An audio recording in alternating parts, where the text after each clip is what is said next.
আসসালামু আলাইকুম বন্ধুরা, কেমন আছো? আশা করি ভালো আছো। আল্লাহর রহমতে আমি ভালো আছি। এই যে কালকে কুমড়ো শাক তুলেছিলাম, তাই কুমড়ো শাক আজকে এই যে রান্না করব।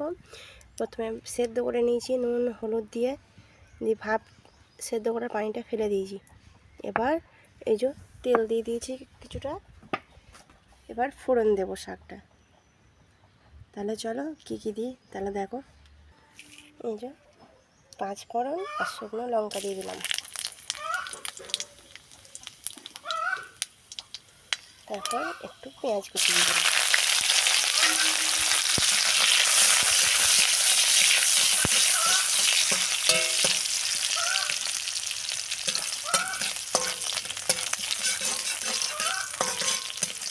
পেঁয়াজটা লাল হয়ে যাক। পেঁয়াজটা লাল হয়ে যাওয়ার পর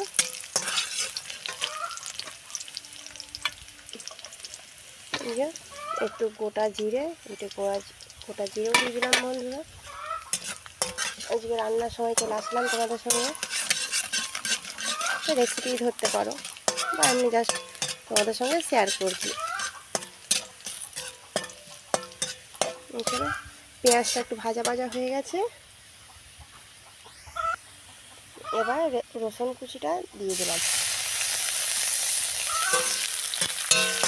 কালকে তুললাম, বিকেলে তোমাদের সামনে দেখালাম শাকটা, তাই ভাবলাম যে আমি শাকটা কেমন রান্না করি সেটাও তোমাদের সঙ্গে শেয়ার করি, তাই চলে আসলাম শেয়ার করতে। একটু লাল হয়ে যায় রসুনটা। চুলোর আঁচটা খুবই কম দিয়েছি বন্ধুরা।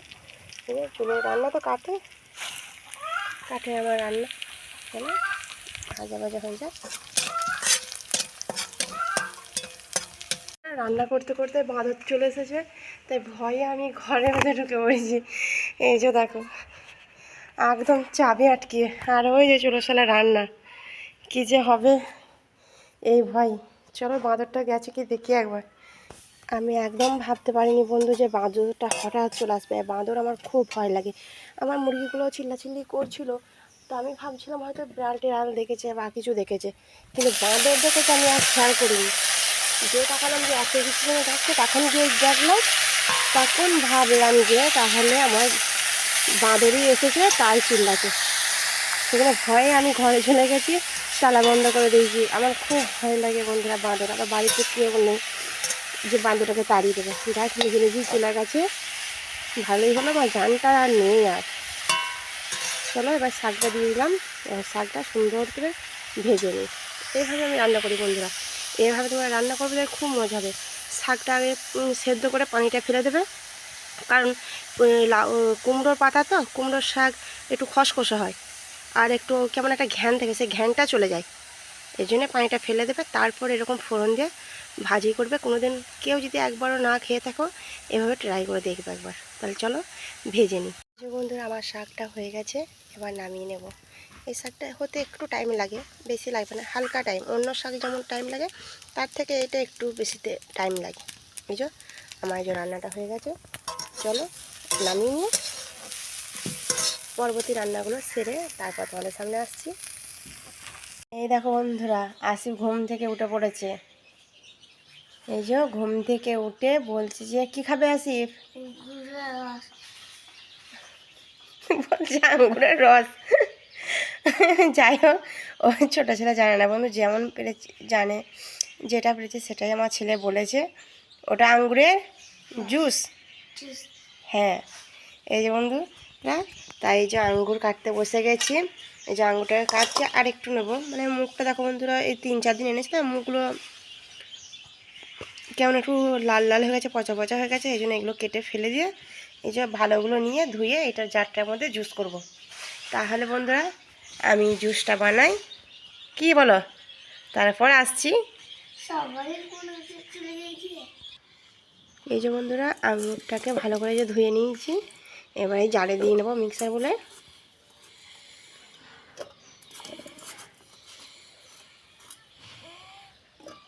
এটাই সবাই বলছে যে ভালো ক্যামেরা হচ্ছে না। এই যে বন্ধুরা চিনি দিয়ে দিচ্ছি।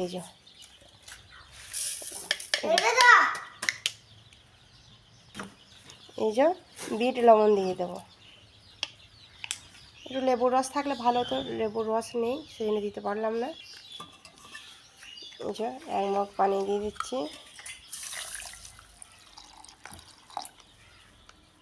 ব্যাস আর দেবো না, তাহলে চলো ঘুরিয়ে নিয়ে আসি।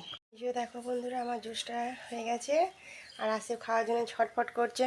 কয় খাওয়ার জন্য? নাও নাও, এটা নাও খাও, কেমন হয়েছে বলো? ভালো হয়েছে? এই যে বন্ধুরা সন্ধ্যার সময় আবার চলে আসলাম। এই যে সন্ধ্যা আমি ক্যাঁথা নিয়ে বসে পড়েছি, ক্যাঁথা সেলাই করব ভাবছি, জানি না শেষ পর্যন্ত ক্যাঁথা সেলাই করতে পারবো কি পারবো না। চলো ক্যাঁথা সেলাই করি। আর আসিফকে যে পড়াতে বসাইছি, ওর লেখাগুলো করছে, কারণ ও একদম লিখতে চায় না বন্ধুরা, সেই জন্য ওকে ধরে লিখতে বসিয়ে দিয়েছি। স্কুলে প্রাইভেটে লেখা আছে, ও লেখাগুলো কমপ্লিট করছে, আর তোমার দাদাভাই এদিকে কাজ করছে। এই যে টেপগুলো ছিটাচ্ছে, কারণ মাইকার প্লাইয়ের উপর মাইকা দিয়ে ফেভিকল দিয়ে আটকে দিয়েছে, তো সেই জন্য এই টেপ দিয়ে ভালো করে না ছেড়ে যাবে, এই জন্য তোমার দাদাভাই টেপ দিয়ে আটকিয়ে দিচ্ছে। এই যে সুন্দর করে টেপ আটকাচ্ছে। আমি একটু ভিডিও করতে চলে আসলাম। তোমার দাদাভাই বাজারে কাজে গিয়েছিলো, বাজারে কাজ থেকে এসে ঘরের কাজটা করছে, কারণ ঘরের বাজারের কাজ ছুটি করা যাবে না, ওদের ইমার্জেন্সি কাজ, বললো ছুটি করা যাবে না, তোমার কাজটা তুমি রাতে রাতে করবে। সেই জন্য তোমার দাদাভাই কাজ থেকে বাড়ি এসে নামাজটা পড়ে আবার বসে পড়েছে কাজ করতে। 10টা অবধি করলে অনেক হয়ে যাবে, 10টা অবধি করলে 2-3 দিন লাগবে কাজটা করতে। ঘরের মিস্ত্রি তো, এই জন্য এটাই উপকার বেশি ভালো, ঘরের মিস্ত্রি থাকা ভালো, কষ্ট হয় না। তাহলে এই যা জিনিসের দাম বন্ধুরা, জিনিস কিনে মিস্ত্রি খরচা জুগিয়ে করতে পারতাম না প্লাইয়ের কাজ, কারণ প্লাইয়ের কাজ খুবই খরচা, প্রচণ্ড খরচা। অনেকে দিদি ভাইরা করেছে ও বাড়িতে, তারা তো ভালোভাবে জানো প্লাইয়ের কত দাম। যাই হোক, আমার এটা খুবই খারাপ লাগতো, এই জন্য এখানটা করেছি। রান্নার শালটা এমন বাজে হয়ে থাকে না, নিচে গ্যাস রাখা, হাঁড়ি কুড়ি সব রাখা প্রচণ্ড ঝামেলা, এই জন্য তোমার দাদাভাই করে দিচ্ছে।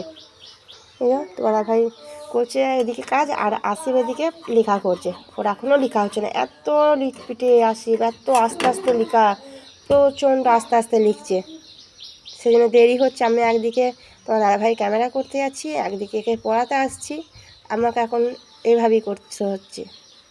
চলো আসিফ লিখুক তাহলে, আর তোমার দাদাভাই কী কাজটা করছে তোমাদেরকে দেখাই চলো। এই যে মাইকার ওপর আঠাটায় লাগিয়ে দিয়েছে ফেভিকলটা, এবার প্লাইয়ের ওপর লাগাচ্ছে। মাইকা প্লাই দুটোর ওপরই লাগাতে হবে বন্ধুরা, নাহলে হবে না। এই তোমার দাদাভাই মাইকার ওপর লাগিয়ে তারপরে প্লাইয়ের ওপর দুটোই আঠা লাগবে, নাহলে মাইকাটা বসবে না ভালোভাবে। এর জন্য দুটোকেই সুন্দরভাবে লাগাতে হবে, একটুখানি ফল্ট থাকলে হবে না, ভালো করে লাগিয়ে নিতে হবে, তাহলে সুন্দর করে মাইকাটা বসবে। দিয়ে তারপর আবার টেপ দিয়ে চিটিয়ে নেবে। এই যে আঠাটা বসিয়ে দিয়েছে, এবারে যদি টেপ দিয়ে চিটাচ্ছে, টেপটা রাখবে না, টেপটা খুলে নিতে হবে, কালকে সন্ধ্যার সময় টেপটা খুলে দেবে, দিয়ে তারপর আবার বাকি কাজগুলো করবে। তোমরা দেখতেই পাবে, সবই দেখাবো। তাহলে তোমরা ভালো থাকবে, সুস্থ থাকবে। আল্লাহ হাফেজ।